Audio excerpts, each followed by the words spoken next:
सत साहेब भगत जियो सभी को राम राम। साहेब कहते हैं, गोरख तो पतिव्रत है छाड्या गुप्ता गोय, त्रिलोकी आरंभ सब राख्या नाद समोय। जनक विदेही जानियो पतिव्रता का अंग, द्वादश कोट दफ्तर चढ़े जीत चले जमजंग। कि भाई पतिव्रत अगर कोई है तो कौन? गोरख, गोरखनाथ जी, जिन्होंने गुप्त रखा इस बात को, इस भेद को गुप्त रखा। अर्थात उन्होंने जग के सामने यह जाहिर नहीं होने दिया कि वो असली में पतिव्रत है। असल में वो परमात्मा के प्रति समर्पित है। लोगों ने उन्हें अवधूत जाना, लेकिन वो सतगुरु की महिमा जानते थे। सतगुरु के जो गुप्त रहस्य थे वो उन्होंने गुप्त ही रखे, आज्ञा से टले नहीं। जो मंत्र दिया वो भी गुप्त रखा और उन्होंने केवल और केवल साहिब के नाम का सुमरन किया। फिर क्या कहा? त्रिलोकी आरंभ सब राख्या नाद समोय। त्रिलोकी जो ये बनी थी, ये तीनों जो ब्रह्मा विष्णु महेश इनके जो लोक है, इसे कहा जाता है त्रिलोकी। इन सब का जो आरंभ हुआ किससे हुआ? राख्या नाद समोय। ये सब कुछ गोरख जी ने अपने अंदर ही छुपा के रखा है।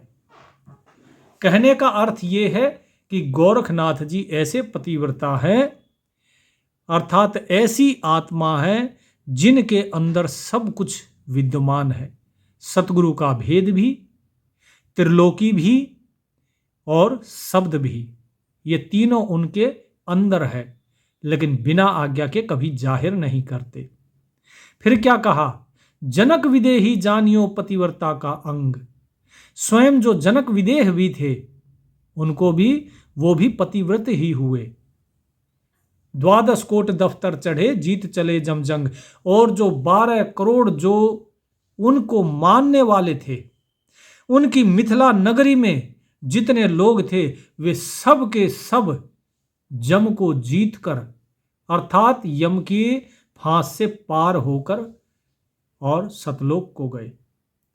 यहां साहिब बता रहे हैं कि किस प्रकार से एक जो संत होता है, वो संत स्वयं तो तरता ही है, लेकिन उसके साथ में जो होते हैं वो भी तर जाते हैं। तो इस प्रकार के संत थे जनक जी, जिन्हें हम जनक विदेह कहते हैं। फिर साहिब क्या कहते हैं?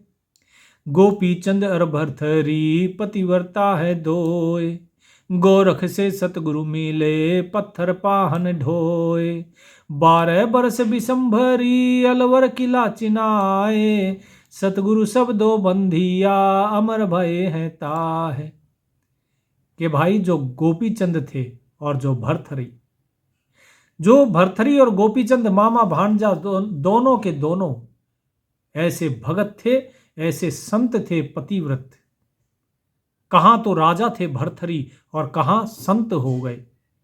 कहां गोपी जी जो गोपी चंद थे वो संत हो गए। क्यों? क्योंकि उन्हें गोरख से सतगुरु मिले। अब देखिए यहां पर गोरख जी को क्या कहा? सतगुरु कहा है।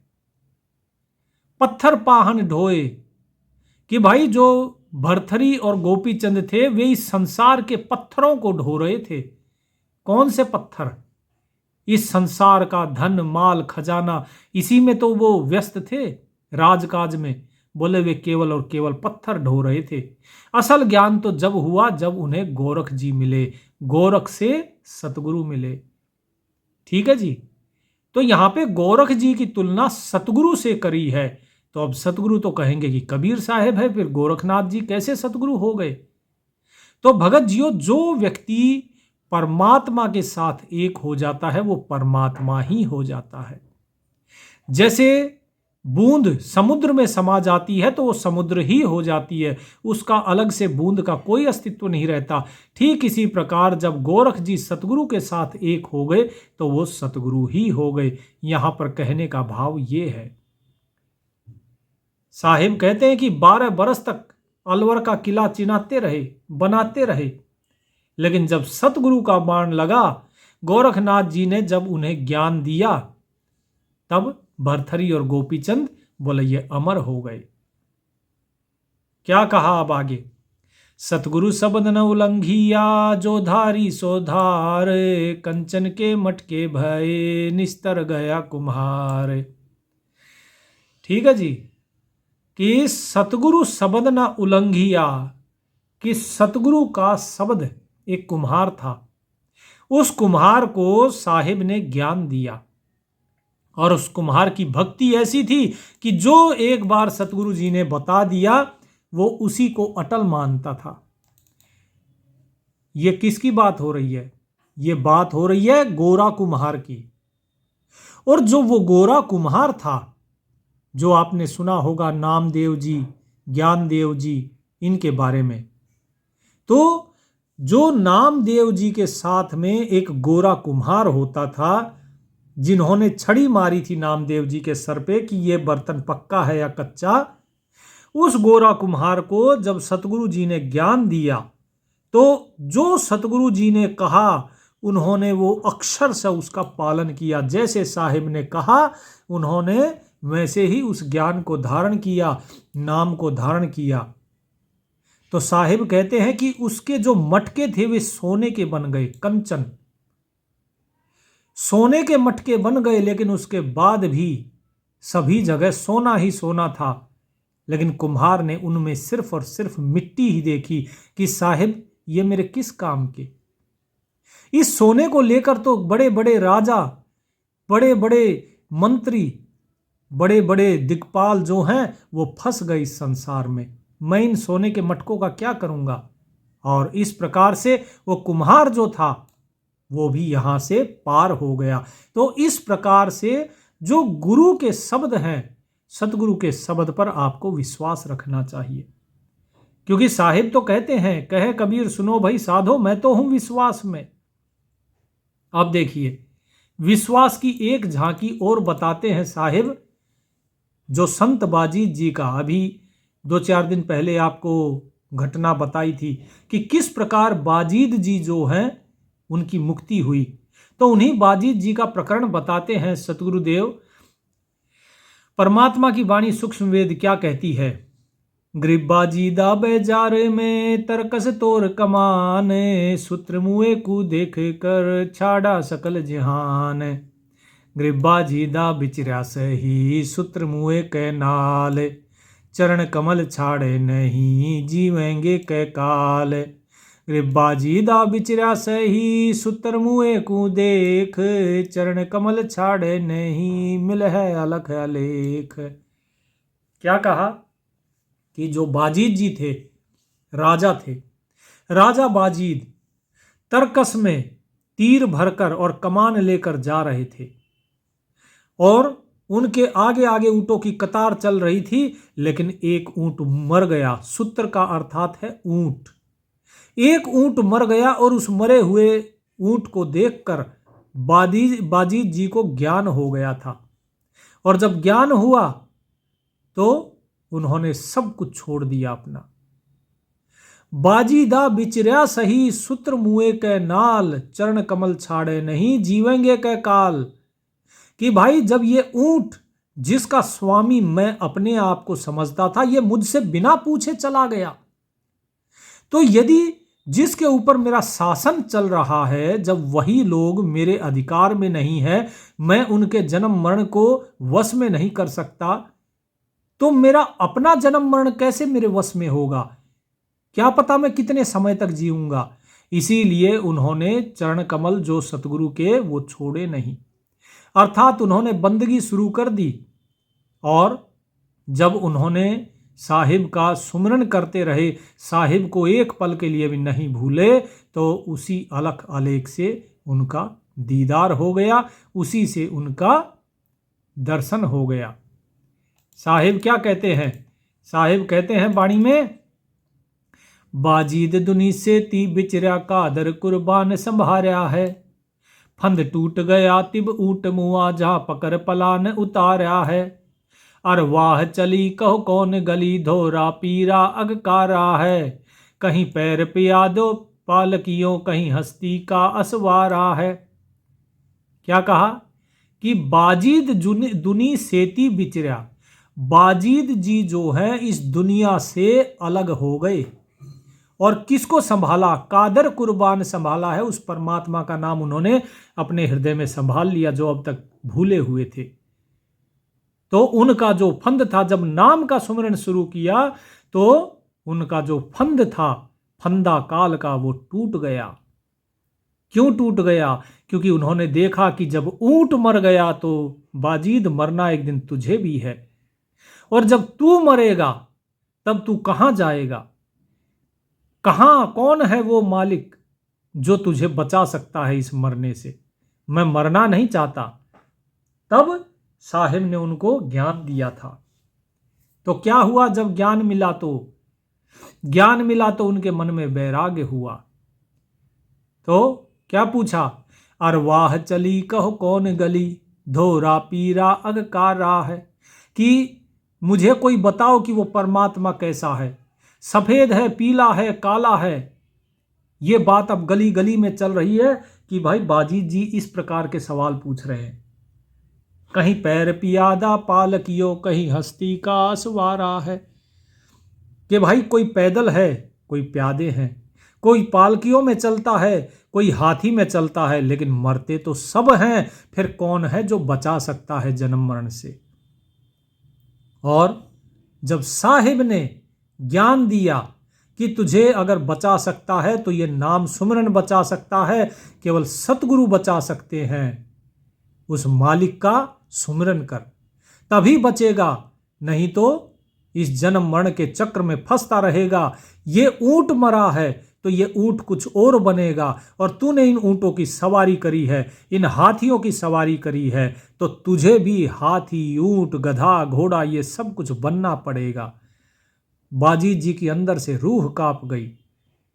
और जब उस ज्ञान को धारण किया बाजीद जी ने, तो बिना एक प्रश्न किए भी, बिना किसी सवाल के उन्होंने नाम सुमरन शुरू कर दिया, क्योंकि अब उनका लक्ष्य था उस साहिब को पाना। सब कुछ छोड़ दिया। सत खुद खुदाए अलह लखिया, सब झूठा सकल पसारा है। कपरे पारे तन से डारे, अब सत पर नाम हमारा है। कि उन्होंने उस सत्य को, सत्य खुद खुदाए अलह लखिया, उन्होंने अपनी खुदी को, मतलब अपने खुद के स्वयं को उन्होंने जाना। उस खुदा, उस अल्लाह को उन्होंने जाना, और ये भी जाना कि ये सारा संसार केवल और केवल झूठा पसारा है और कुछ नहीं। उन्होंने अपने जो राजसी वस्त्र थे वो कपड़े वो फाड़ दिए, तन से दूर कर दिए, और सभी को प्रणाम करके बोले कि अब मेरा अंतिम प्रणाम है तुम्हें। और जैसे ही वो इस प्रकार प्रणाम करके चलने लगे तो क्या बोले? जो उनकी बीवी थी कि बीवी रोवे चोली धोवे, तू सुन भरतार हमारा है। मैं ना मानो मस्तान भया, लाग्या निज निकट निवारा है। उर मैं अविनाशी अल आप अलह, सतगुरु को पार उतारा है। कह गल कंटक दुनिया दूती, यो डूबन कैसा गारा है। तो जो बीवी थी, उनकी पत्नी क्या कहती है? वो रोया पीटी करने लगी कि आप चले जाओगे तो हमारा क्या होगा, आप ही तो हमारे भरतार हो। लेकिन बाजीद जी क्या बोले कि नहीं, अब मैं किसी की बात नहीं मानूंगा, क्योंकि यदि मैं तुम्हारे अंदर रमा रहा तो मेरा नाश होना निश्चित है। और वो उस मालिक की मस्ती में मस्त हो गए। बोले अब मेरा जो अंत है वो निकट आ रहा है, उससे पहले मैं उस साहिब के निकट होना चाहता हूं। लाग्या निज निकट नवारा है।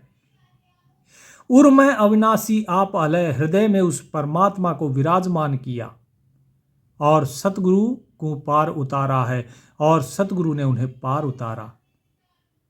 कहगल कंटक दुनिया दूती, ये जो दुनिया है ये दूती है। किसकी? काल की। ये केवल कांटे बोती है, और ये संसार एक ऐसा दलदल है जिसमें इंसान डूबता ही डूबता है। जो इसमें रहा वो डूबेगा। तो क्या कहते हैं बाजीद जी? हम जान लिया जगदीश गुरु जिन जंतर महल समारया है। कुछ तोल न मोल नहीं जाका देखा नहीं हल्का भारा है। कछु रूप न रेख विवेक लख्या चाख्या नहीं मीठा खार्या है।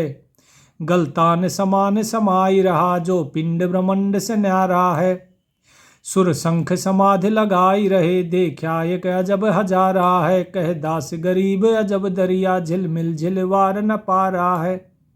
देखिए क्या कहा। अब यहां पर बाजी जी कह रहे हैं कि हमने जान लिया कि जगदीश गुरु अर्थात जो गुरु है वही जगदीश है, जिस जगदीश ने ये महल बनाया है, ये शरीर बनाया है। और उस परमात्मा का ना कोई तोल है ना मोल है, उसकी कोई कीमत नहीं, उसका ना भार है, ना वो हल्का है ना भारी है, ना उसका रूप है ना विवेक, ना कोई रेखा है। कुछ रूप न रेख विवेक लख्या। विवेक के द्वारा जब उसे जाना तो ना उसकी कोई रूप है ना उसकी कोई रेखा है, आकृति है। लेकिन लोग कहते हैं, बोले नहीं जी वो तो इस आकार का है उस आकार का है। देखिए जिसने देखा उसने क्या कहा, भाई उसकी कोई रूप नहीं है, उसकी कोई रेखा नहीं है, कोई सीमा नहीं है, कोई आकृति नहीं है। चाख्या नहीं मीठा खार्या है, ना वो मीठा है ना खार्या है, ना हल्का है ना भारी है, ना कीमत है। गलतान समान समाई रहा जो पिंड ब्रह्मंड से न्यारा है, कि वो सभी के अंदर समाया हुआ है, गलतान है, सबके अंदर समा रहा है, लेकिन फिर भी पिंड ब्रह्मांड से न्यारा है। फिर भी इस पिंड और ब्रह्मांड से वो अलग है, क्योंकि ये जो पिंड ब्रह्मांड आपको दिखाई दे रहा है ये तो माया का स्वरूप है, वो इसके अंदर समाया हुआ है, इस शरीर के अंदर वो समाया हुआ है, समान रूप से विराजमान है, लेकिन फिर भी वो इससे न्यारा है। कैसे न्यारा है? जैसे आप सपना देखते हो, आप चारपाई पे बैठकर सपना देखते हो, जो सपना है उस सपने के अंदर जितने भी लोग या जीव बिल्डिंग कुछ भी दिखाई देता है, चर अचर निर्जीव सजीव जो भी दिखाई देता है, सब कुछ के अंदर आप ही हो। आपके बिना वो सपना नहीं है, लेकिन फिर भी आप सपने से अलग बाहर सोए हुए हो। आप सपना नहीं हो, आप उससे बाहर हो। तो आप सपने में भी हो और सपने से बाहर भी हो, लेकिन आप स्वयं सपना नहीं हो। तो यही चीज यहां पर बताई है। बोले सुर शंख समाधि लगाए रहे देखा एक अजब हजारा है, कि हमने एक अजब आश्चर्य देखा कि देवता और असंख्य मुनि जो हैं वो समाधि लगाए हुए हैं, लेकिन फिर भी जो है उस परमात्मा का दर्शन नहीं पा रहे। लेकिन सतगुरु की कृपा से क्या कहते हैं गरीबदास महाराज, कहे दास गरीब अजब दरिया झिलमिल झिलवार न पारा है, कि वो परमात्मा एक अजब दरिया है, ऐसा कि जिसका कोई वार पार नहीं, जो नूर रूपी है, केवल झिलमिला रहा है, उसका कोई अंत नहीं है ना आदि है। तो यहां पर साहिब बिल्कुल स्पष्ट बता रहे हैं कि उसका कोई वार पार नहीं है, और जिसका आपको आदि अंत वार पार कुछ है ही नहीं, तो बताइए फिर कैसे आप कहेंगे कि वो परमात्मा जो है वो किसी आकार वाला है? वो परमात्मा आकार वाला नहीं है। आगे क्या कहते हैं, गृहपतिवर्ता के संग है पार ब्रह्म जगदीश, निराकार निज निर्मला है सो विश्वे बीस। विश्वे बीस क्या होता है? 100%, पूरा पक्का प्रमाण सहित, कि वो परमात्मा जो पार ब्रह्म जगदीश है वो पतिव्रता के संग रहता है, और वो निराकार है, वो निज अर्थात स्वयं ही है, वो किसी और के माध्यम से नहीं है, वो तो खुद ही है, और वो निर्मला अर्थात निर्मल है, और वो पूर्ण है अर्थात पूरा 100% पूर्ण है, उसमें कभी भी कोई घटबद नहीं होती। ठीक है जी। फिर क्या कहा, गृह सकल समाना एक मैं एक समाना एक, नीचा होए तो पाइये कहा धरत है भेख।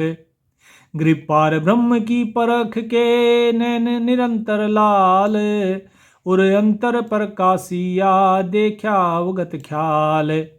पार ब्रह्म की जात में मिलती है सब जात, शून्य सरोवर बिंबल जल अरस अनुपम रात। क्या कहते हैं कि वो एक सकल समाना एक में, कि सभी के सभी उस एक के अंदर ही समाये हुए हैं।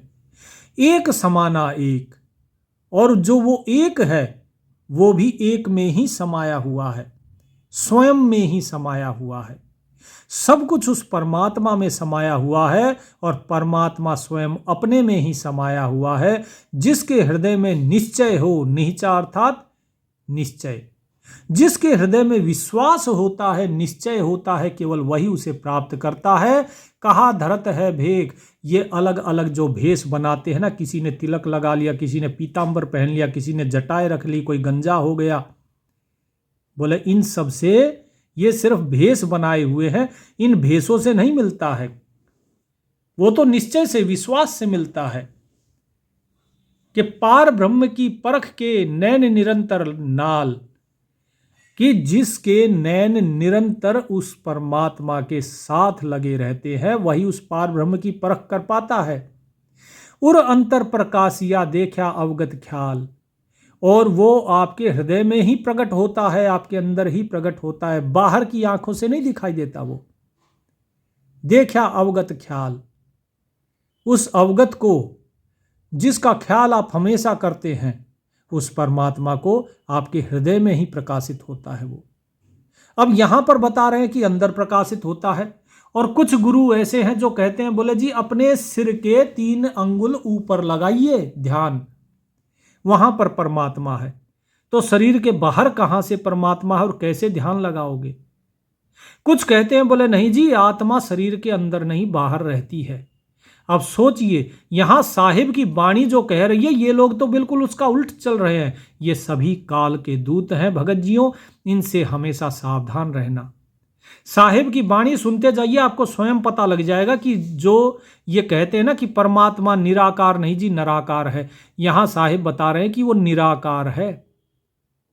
अच्छा चलो, लोग ये भी कह दे कि नहीं जी यहां तो गलती से ई की मात्रा लग गई, तो साहिब ने ऊपर यहां लिखा है, कुछ रूप न रेख विवेक लख्या, चाख्या नहीं मीठा खारा है, गलतान समाय समाय रहा, जो पिंड ब्रह्मांड से न्यारा है। वो तो पिंड ब्रह्मांड से न्यारा है जी, अर्थात शरीर से न्यारा है, और उसका कोई रूप नहीं है, कोई रेखा नहीं है। तो ये सारी चीजें बताई गई है। यदि कोई निराकार होगा तो ये तो मनुष्य के आकार का रूप हो गया, लेकिन साहिब ने तो मना कर दिया, नहीं जी, इसीलिए यहां निराकार ही है। तो ये सब काल के दूत हैं जो आपको बहका रहे हैं। तो इसलिए इन चीजों को समझना बहुत जरूरी है। साहिब वाणी में जो कहते हैं परमात्मा का जो ज्ञान है वो जानो। बोले पार ब्रह्म की जात में मिलती है सब जात, कि जितनी आपकी ये जातियां हैं ना, ये सब मन गणंत हैं, ये सब कुछ परमात्मा की जो पार ब्रह्म की जाति है उसी में ही मिल जाती हैं। शून्य सरोवर बिंबल जल अरस अनुपम रात, कि जो शून्य सरोवर है जिसे हम कहते हैं मान सरोवर, उसका जल बड़ा ही शुद्ध है, निर्मल है। ठीक है जी। अरस, अरस मतलब शीर्ष पर, सबसे ऊपर। अनुपम, बहुत ही अनुपम है। रात अर्थात रत्ना, उसके अंदर समाना, उसी के साथ रमण करना, अर्थात उस मान सरोवर के शुद्ध जल में आप जो है रतिए। ये रात वो वाली रात नहीं है जो रात को आती है, ठीक है, अंधेरे वाली ना। साहेब कहते हैं कि उसमें रतो जाकर उस मान सरोवर में पहुंचो। वहां जब पहुंचोगे तब उस पार ब्रह्म के अंदर इन सभी जीवों की जात मिल जाती है। यहां सब हिंदू मुसलमान बने रहते हैं, लेकिन वहां पर कुछ नहीं, वहां केवल वो मालिक है। वहां पर ये सारी जात पात सब खत्म हो जाती हैं। तो साहिब यहां पर बिल्कुल स्पष्ट रूप से जीवों को समझा रहे हैं, आदेश दे रहे हैं, ज्ञान दे रहे हैं कि भाई तुम जो सच्चा मार्ग है उस सच्चे मार्ग पे चलो। साहिब क्या कहते हैं फिर? गरीब आद अनाहद अगम है पतिव्रता के पास, सहस की सो अष्ट दल थीर करो दम श्वास, कित पंछी का खोज है, कहाँ मीन का पैर, दिल दरिया में बैठ कर देखो अवगत लहर। ध्यान से सुनिए अब, ये जो दो चार साखियां हैं इसमें क्या कहा है। ग्रीब अलल पंख के लोक को जानत है नहीं कोय, अलल पंख का चीकला घर पावेगा सोय। सिकल बिकल संसार है पतिवर्ता दिल थीर, अचल अनाहद रस धुन डोले नहीं शरीर। क्या कहते हैं कि परमात्मा जो है वो आदि है, अनाहद है, अगम है, अर्थात केवल शुरुआत में वही परमात्मा ही था और कुछ था ही नहीं, और उस तक पहुंचना बड़ा ही अगम है, वहां तक जाया नहीं जा सकता। अनाहद है, उसकी कोई हद नहीं है, लेकिन वो पतिव्रता के हमेशा पास रहता है। सहस 2100 अष्टदल थीर करो दम श्वास, कि भाई तुम्हारी जो 21,600 सांसें आती हैं, सहस 2100, जो 21,600 जो श्वासें आती है दिन भर में, उसको अपने अष्टदल कमल पे स्थित कर लो। अर्थात अपनी जो त्रिकुटी है, अपनी त्रिकुटी पर उसको ध्यान करो। और कहाँ तक? अष्टकमल दल। अष्टकमल दल कौन सा है? आपका नाभि कमल। आपकी जो नाभि है, ध्यान से सुनिए, यहां साहिब सतनाम का भेद बता रहे हैं अब, कि जब आप सांस लेते हो, सतनाम का सुमरन करते हो, तो वो श्वास कहां तक जाएगी? अष्टकमल दल तक, अर्थात आपके नाभि कमल तक, जिसमें 8 पंखुड़ियों का कमल है। और वहां पर आपको अपनी जो श्वास है, थीर करो दम श्वास, वहां आपको अपनी श्वास स्थिर करनी है, और वहीं से प्रकट होगा फिर धीरे धीरे उस परमात्मा का दर्शन होना, वहीं से नूर प्रकट होता जाएगा। तो ये साहिब यहां बता रहे हैं। तो आपने बार बार देखा होगा, जिन लोगों ने नामदान लिया है उन्हें बताया गया है कि सांस लेनी है, नाम सुमरन करना है, और ध्यान कहाँ लगाना है। ठीक है जी। सतनाम सुमरन के भेद का जो वीडियो है उसमें भी हमने पूर्ण रूप से इस चीज़ की जानकारी दी थी कि भाई नाम कहाँ तक जाएगा, श्वास कहाँ तक जाएगी, जहाँ सांस जाएगी वहाँ क्या नाम है, जब सांस छोड़ोगे तब क्या नाम है, छोड़ते समय ध्यान कहाँ लगाना है। तो वही सारा भेद यहाँ साहिब ने बताया है कि अपनी 21,600 जो श्वास हैं उनमें केवल नाम का सुमरन करो, स्थिर कर लो उन्हें। ठीक है। फिर क्या कहा? कित पंछी का खोज है, कहाँ मीन का पैर। बताइए, पक्षी जो है उसकी क्या खोज, वो कैसे खोजोगे उसे, किस दिशा में खोजोगे पक्षी को, पक्षी की दिशा कौन सी है। और जो मछली है उसका पैर कहाँ है, वो बिना पैरों के चलती है, और पंछी बिना दिशा के उड़ता है। इसी प्रकार बोले दिल दरिया में बैठकर देखो अवगत लहर, कि भाई आप अपने हृदय कमल में विराजमान हो जाओ, दिल दरिया में, और वहां पर फिर आप उस अवगत की लहर देखोगे। अब इन दोनों का मेल क्या है? इन मेल क्या है यहां पर, कि कहीं पंछी दे दिया, कहीं मीन दे दी, है ना, और कहीं पे दिल दरिया दे दिया, लहर दे दी। इसका मतलब क्या है? इसका मतलब ये है कि जो आपका हृदय का दरिया है, उस हृदय के दरिया में अपनी जो सूरत है, उस सूरत को आप बिना पैर के वो चढ़ती है, उसे कहा गया है यहाँ पे मछली। ठीक है जी।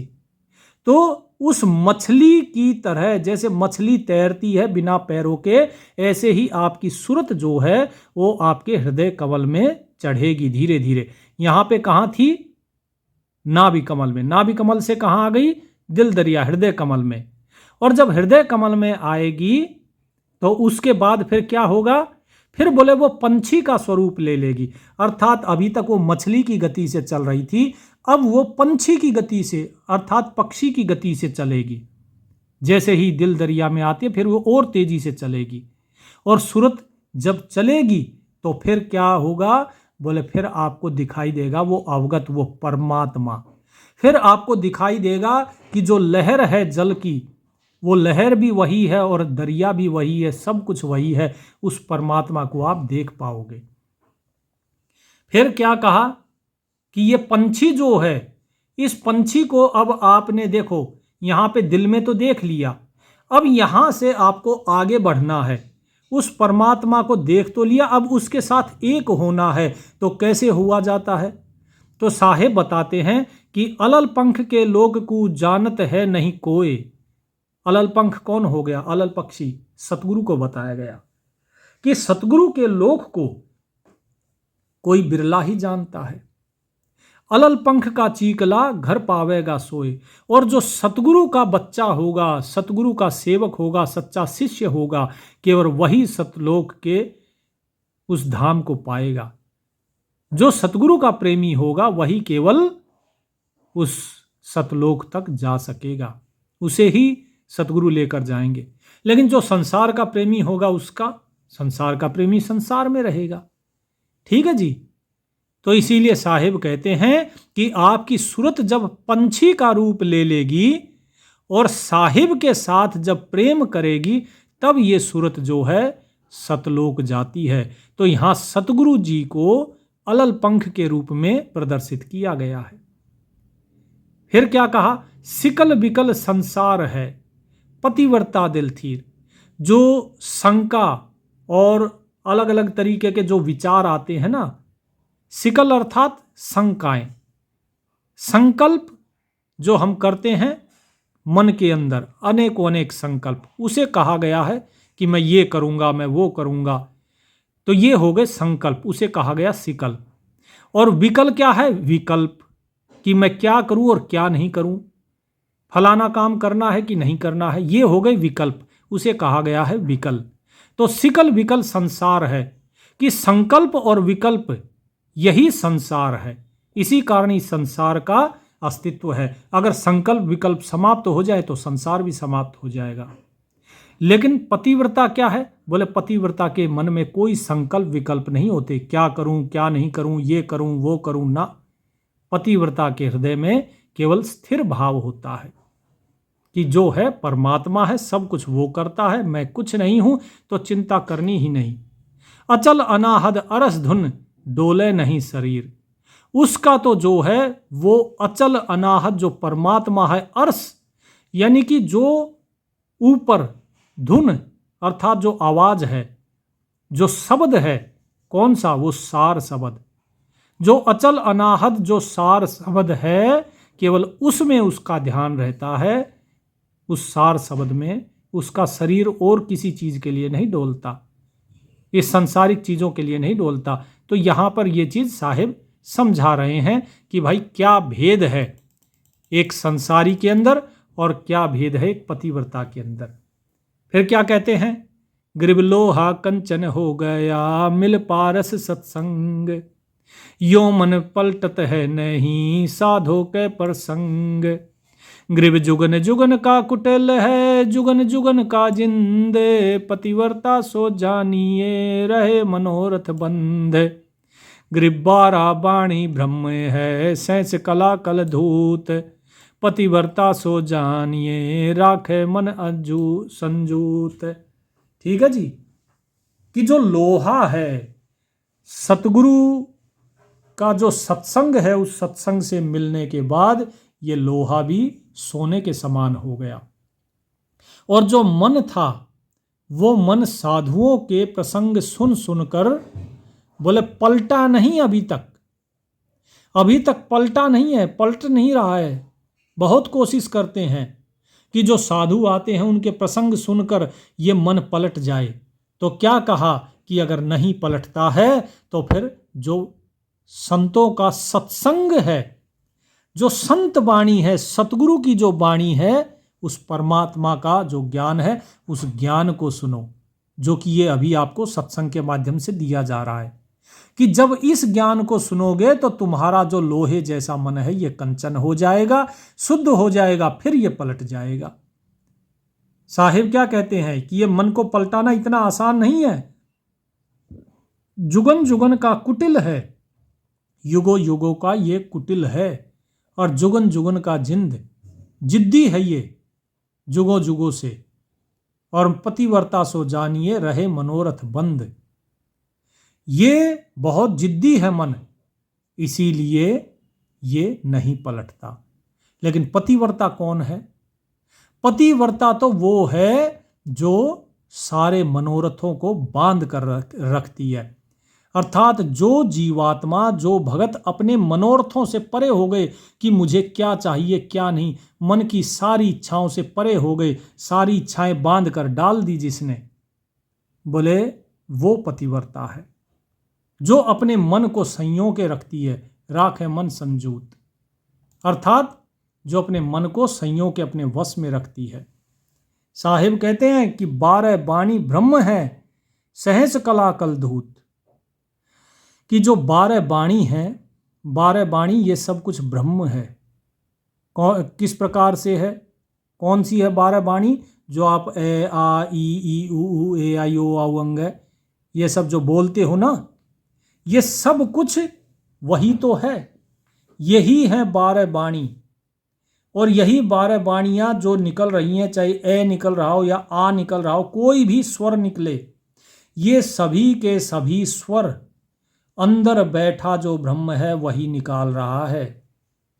जो सहस कला है, हजारों कलाएं हैं जिसकी, बोले ये वो परमात्मा ही है और कोई नहीं है। लेकिन लोग क्या बोलते हैं? बोले जी मैं बोल रहा हूं। मैं अगर तुम बोल रहे हो तो मरने के बाद क्यों नहीं बोलते भाई? ऐसा क्या हो जाता है? तो बोलने वाला तो मालिक ही है। तो क्या कहा आगे?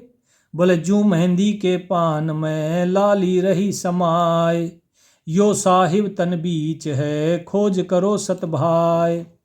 ग्रीब बिन दरिया दादुर जहां बिन ही पर्वत मोर, बिना स्वात मोती जहां बिन ही चंद चकोर। बिन ही बादल बिजली जहां बिन घनहर गर्जंत, बिन बागो कोयल जहां बिन ही फाग बसंत। साहिब क्या कह रहे हैं? देख लो कि वो परमात्मा जो है वो तुम्हारे अंदर बैठकर बोलता है, लेकिन उस बोलते हुए ब्रह्म को आप नहीं जानते। आप सिर्फ इस देह को, मन को, इंद्रियों को, इन्हीं को ही जान रहे हो। तो ये देखो कि तुम्हारे अंदर बैठकर बोल कौन रहा है। जिस प्रकार मेहंदी का जो पत्ता होता है उसमें लाली नहीं दिखती, वो दिखता हरा है, लेकिन जब उसको पीस कर लगाया जाता है तो उसकी लाली हाथ पर आती है। बोले इसी प्रकार वो साहिब जो है इस शरीर के अंदर बैठा हुआ है, इस तन के बीच में है। तो उस सत्य का मेरे भाई खोज करो। क्या कहा? कि उस परमात्मा का जो दरबार है ना, वहां पर क्या होता है? बोले बिना ही दरिया के वहां पर मेंढक बोलते हैं। मेंढक की दादुर जो आवाज करते हैं टर टर की। बोले यहां पर दरिया होगा, कोई तालाब होगा, बारिश होगी तब बोलेंगे। बोले वहां इसकी जरूरत नहीं। अर्थात जिस भी प्रकार के मोर जो हैं, बिना पर्वत के मोर बोलते हैं, बिना स्वाति के मोती पैदा होता है, बिना ही चांद के वो चकोर है, बिना ही बादल के वहां बिजली भी गरजती है, बिना ही बादलों के वहां गर्जना भी होती है, बिना बागों के कोयल बोलती है, और बिना फाग के बसंत है। तो ये सब कुछ साहिब क्या कह रहे हैं? कि उस साहिब के लिए कुछ भी असंभव नहीं है, वो सब कुछ कर सकता है। तो ये साहिब यहां पर बता रहे हैं। फिर क्या कहते हैं? बिन ही बेली पौप है बिना केतगी भौर, बिन ही चिस्म्यो दीदार है बिना दस्त जांचौर। ठीक है जी। तो ये सारी चीजें साहिब क्यों कहना चाह रहे हैं? साहिब इसलिए कह रहे हैं कि भाई देखो, बिन ही बेली पौप है, कि जो पुष्प होता है उसको किसकी जरूरत होती है? बेल की या पौधे की। उसी के ऊपर फूल लगता है और उसी में खुशबू होती है। साहिब कहते हैं लेकिन परमात्मा जो है, परमात्मा ऐसा है जैसे कि बिना बेल का फूल, अर्थात वो स्वयं ही है। इसी प्रकार ऊपर के जितने भी ये उदाहरण दिए हैं ना, कि जो दादुर बोलते हैं, मेंढक बोलते हैं, मेंढक की जो आवाज हो रही है, बोले वो बिना दरिया के ही होती है, दरिया की जरूरत नहीं है। दरिया में, पानी में पैदा होता है मेंढक, बोले साहिब तो स्वयं ही है। इसी प्रकार जो मोती है वो स्वाति बूंद से पैदा होती है, लेकिन साहिब क्या कह रहे हैं कि परमात्मा तो स्वयं ही मोती है। उसे किसी स्वाति बूंद की जरूरत नहीं है, किसी सीप के अंदर वो पैदा नहीं होता, वो स्वयं ही है। उसे किसी की जरूरत नहीं है, वो अनादिकाल से था, है और रहेगा। तो साहिब यही कह रहे हैं, बिना केतकी भौर, अर्थात बिना फूल के ही वो भौरा भी है। भौरा फूल पर बैठता है, लेकिन साहिब कहते हैं कि फूल की जरूरत नहीं, वो परमात्मा ऐसा भौरा है। और बिन चिश्म्यो दीदार है बिना दस्त जहां चोर, और बिना आंखों के उस साहिब का दीदार होता है और बिना हाथों के चवर किया जाता है उस पर। आप समझ रहे हैं? तो यहां पर साहिब ये बता रहे हैं कि वहां स्थूल चीज कुछ है ही नहीं। जो कुछ आप समझ रहे हो ये सारी चीजें केवल आपको समझाने के लिए बताई गई है। बहुत से लोग क्या बोलेंगे, बोले जी वहां पर दादू जो मेंढक भी है, मोर भी है, मोती भी हैं, चांद चकोर और पता नहीं क्या क्या बोलेंगे। लेकिन ये सब साहिब ने उदाहरण दिए हैं उस परमात्मा का एक स्वरूप थोड़ा सा विस्तार करने के लिए, क्योंकि उसको बताया तो नहीं जा सकता है, इसीलिए उदाहरण दे देकर समझा रहे हैं। फिर क्या कहते हैं, बिन ही आसन बैठना बिन पग का जहां पंथ, बिन ही द्वार बोलना समझे बिरला संत, बिन जिह्वा बाणी पढ़े बिन ही अंग अनूप, बिन मंदिर जहां पौढ़ना अवगत सत्य स्वरूप। ठीक है जी, कि वो अवगत सत्य स्वरूप है। वहां पर जो वाणी पढ़ी जाती है बिना जिह्वा के पढ़ी जाती है, अर्थात जो शब्द हो रहा है वो सार शब्द, उसको बोलने की जरूरत नहीं, जिह्वा से परे है वो। बिन ही अंग अनूप, उसका कोई अंग नहीं है। देखिए बिल्कुल स्पष्ट कर दिया ना यहां भी, बिन ही अंग अनूप, बिना अंगों के भी वो अनुपम है, उसका कोई हाथ पैर नहीं है। बिना आसन के बैठना, बैठने की जगह नहीं है फिर भी वो परमात्मा बैठा है। बिना पग का पंथ, वहां पर कोई रास्ता नहीं है जिस पर पैरों से चलना पड़े, क्योंकि वो परमात्मा ना आता है ना जाता है, वो सब जगह विद्यमान है। फिर क्या कहा, बिन ही धरनी देह राजा में अवगत देव, बिना धरती के वहां मंदिर है। मंदिर क्या है, कोई ईंट पत्थर का मंदिर नहीं बना हुआ, ये सिर्फ समझाने के लिए है कि जिस प्रकार यहां संसार में मूर्ति कहाँ रखी जाती है, मंदिर में, और मंदिर कहाँ, धरती पे बना होता है। साहिब कहते हैं कि वहां तो अवगत देव जो है उसे ना किसी मंदिर की जरूरत है ना धरती की। दृष्टि मुष्टि से रहित है जाकी कर ले सेव, कि वो दृष्टि से और आपकी जो बुद्धि है उससे और आपकी मुट्ठी है उससे रहित है, अर्थात ना वो देखने में आता है और ना ही मुट्ठी में पकड़ने में आता है। बोले उस परमात्मा की सेवा करो, उसको समझो। बिना मंदिर के जो रहता है उसको जानो, जो अवगत सत्य स्वरूप है उसे जानो। लेकिन लोग उसे ही नहीं जानते, बस बाकी सब कुछ जान लेते हैं, और यही विडंबना है। तो साहिब ने जो कहा इसको जो है आप समझिए।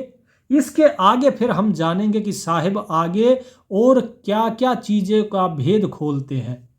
पतिव्रता के अंग में यहां साहिब ने बताया कि ये सारा काम केवल एक पतिव्रता कर सकती है, यानी कि एक वो भक्त जो कि उस परमात्मा के प्रति समर्पित है जिसे सिवाय उस मालिक के और किसी को भी नहीं जानना, किसी को भी नहीं समझना। तो इसीलिए इस सत्संग को आज हम यहीं विराम देते हैं, और जो साहिब ने यहाँ पर परमात्मा के ज्ञान में बताया है, इस परमात्मा के ज्ञान पर अमल कीजिए और नाम सुमरन कीजिए। परमात्मा सभी का कल्याण करें। सत साहिब।